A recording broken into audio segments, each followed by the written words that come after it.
Share റഹീം, ഇവിടെ ഇവിടെ ഇന്നിപ്പോൾ താങ്കൾ രാജ്യസഭയിലിരിക്കുമ്പോൾ അവിടെ ഭരണഘടനയെക്കുറിച്ച് അടിയന്തരാവസ്ഥ കാലത്തെക്കുറിച്ചൊക്കെ നമ്മൾ എത്ര കാലത്തിന് ശേഷമാണ് അത്രയും വിശദമായി ചർച്ച ചെയ്യുന്നത്? ഈ ഭരണഘടനയുടെ യഥാർത്ഥ സംരക്ഷകർ ഞങ്ങളാണ് എന്ന് നരേന്ദ്രമോദി പറയുന്നു, അല്ല ഞങ്ങളാണെന്ന് കോൺഗ്രസ് പറയുന്നു. എന്ന് പറഞ്ഞാൽ ദീർഘനാളിന് ശേഷം നമ്മുടെ ഈ ജനാധിപത്യത്തിൻ്റെ ഈ വിശുദ്ധ പുസ്തകം അങ്ങനെ സജീവ ചർച്ചയാവുകയാണെന്ന് രാജ്യത്ത്. അത് അങ്ങനെ ഭരണഘടന ചർച്ചയാവുന്ന, അടിയന്തരാവസ്ഥ കാലം വീണ്ടും ചർച്ചയാവുന്ന, ജനാധിപത്യം ചർച്ചയാവുന്ന ഒരു ജനാധിപത്യ കാലത്ത് രാജ്യസഭയിലിരിക്കുന്ന അങ്ങേയോർത്ത് എനിക്ക് ചെറിയ അസൂയുണ്ട് ശ്രീ എ റഹീം. രണ്ട് കാലമുണ്ടല്ലോ. ഇതിന് തൊട്ടുമുമ്പുള്ള കാലത്ത് പാർലമെൻറ്റിൽ രാജ്യസഭാംഗമായി ചെന്ന് 9ാമത്തെ ദിവസം സസ്പെൻഷന് വിധേയമായ ഒരാളാണ് ഞാൻ. സമ്പൂർണ്ണമായ ഒരു ചർച്ചയും അനുവദിക്കാതെ ജനാധിപത്യത്തെ ധ്വംസനം നടത്തിയ കാലത്ത് ഇത് രണ്ട് കാലഘട്ടത്തിലും ഇരിക്കാൻ കഴിയുന്നുണ്ട്. രണ്ടെന്ന് പറഞ്ഞാൽ മാറി വരുന്ന കാലഘട്ടവും കാണുന്നുണ്ട് എന്നുള്ളതാണ്. തീർച്ചയായും ശ്രീ ഹാഷ്മിയും പാർലമെൻറ്റ് അങ്ങ് പറഞ്ഞതുപോലെ ഭരണഘടന തിരുത്തി എഴുതും. ഞങ്ങൾക്ക് ഭൂരിപക്ഷം കിട്ടിയാൽ ഈ തിരഞ്ഞെടുപ്പ് കഴിയുന്നതോടെ RSSൻ്റെ 100ാം വാർഷികത്തിൽ ഇന്ത്യൻ ഭരണഘടന ഞങ്ങൾ മാറ്റി എഴുതും എന്ന് പറഞ്ഞ് വന്നവർക്ക് ഭരണഘടനയുടെ അവകാശികൾ ഞങ്ങളാണെന്ന് തിരുത്തി പറയേണ്ടി വരും, പേരിന് വേണ്ടി പറയേണ്ടി വന്നിരിക്കുന്നു. ഇതാണ് യാഥാർത്ഥ്യം. അത് താങ്കൾ പറഞ്ഞതുപോലെ ജനാധിപത്യത്തിൻ്റെ ശക്തിയാണ്, ജനാധിപത്യത്തിൻ്റെ സൗന്ദര്യമാണ്. തീരുന്നില്ല.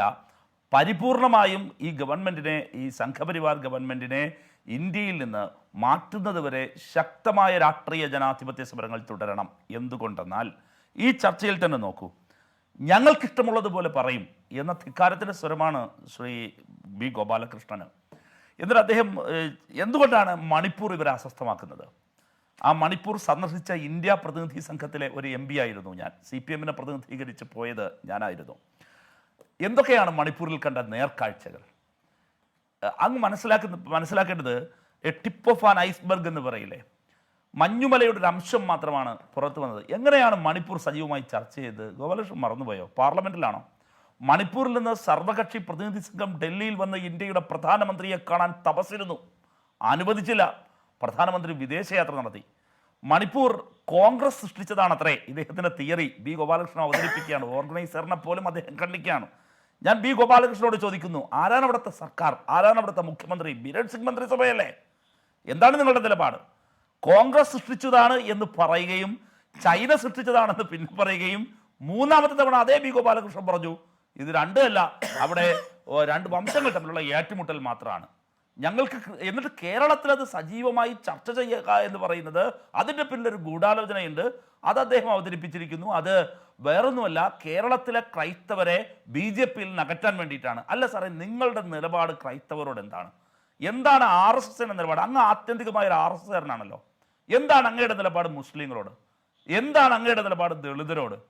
നിങ്ങൾ പറയുന്നു ഹിന്ദുക്കളെക്കുറിച്ച് അല്ലേ? ഞാൻ ക്രിസ്ത്യാനികളിലേക്ക് വരാം. ഇവിടെ ഇപ്പോൾ അദ്ദേഹം പറഞ്ഞല്ലോ, ക്രൈസ്തവ സഭാ പ്രതിനിധി പറഞ്ഞല്ലോ, ഇന്ത്യയിൽ ഇത്രയധികം ക്രൈസ്തവ ആരാധനാലയങ്ങൾ ആക്രമിക്കപ്പെട്ട സമയമുണ്ടായിട്ടുണ്ടോ? ഇല്ല എന്നാണ് ഉത്തരം. ഇനി നിങ്ങൾ ഹിന്ദുക്കളോടുള്ള നിലപാട് എന്താണ്?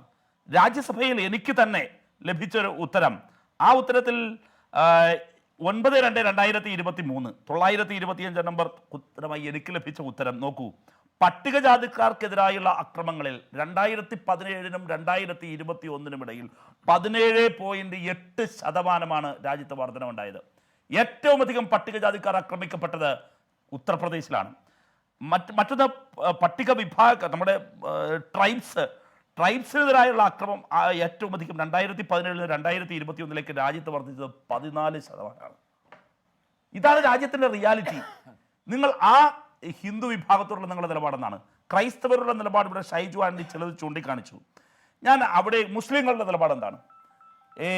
ഞാൻ ക്രൈസ്തവരിലേക്കുള്ളത് വരാം, ഒരു സമയം തരണം. ഈ എത്നിക് ക്ലെൻസിങ് എന്ന് വിശേഷിപ്പിച്ചത് ആരാണ്? ഹരിയാനയിലെ നൂഹിൽ നിങ്ങൾ നടത്തിക്കൊണ്ടിരിക്കുന്നത് വംശീയ ഉന്മൂലനമാണ്. ഹരിയാന ഹൈക്കോടതിയുടെ കമൻ്റാണ്, ഇത് നിർത്തണം. നിങ്ങൾ ബുൾഡോസർ രാജിലൂടെ എന്തെല്ലാമാണ് ചെയ്തത്?